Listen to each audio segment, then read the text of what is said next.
My board uses a Carver policy governance, which means my board does three things.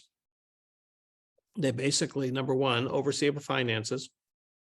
Number two is they ensure I have a vision and a strategy that's coherent and makes sense. They don't do it for me. They don't approve it. They just ask me tough questions to make sure I have a game plan. But number three is my board tells me what I can't do. They never tell me what I can. That's a huge distinction.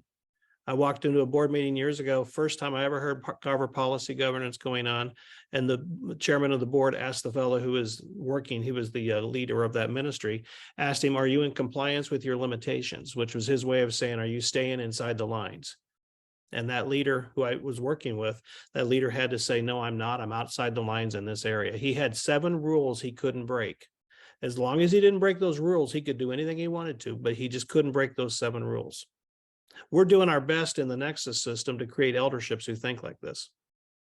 Because most elderships think it's their job to give you a yes.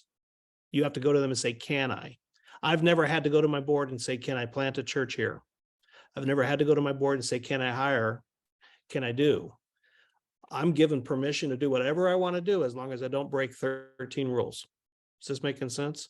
I've done the AM thinking, they're trusting me, they're letting me run as fast as I want to. I can plant a church on Mars if I can figure out how. I don't have to ask permission. And that comes out of me doing the AM thinking, staying ahead of them, and it gives them a chance to be able to guide me. They just give me a little bit of executive direction.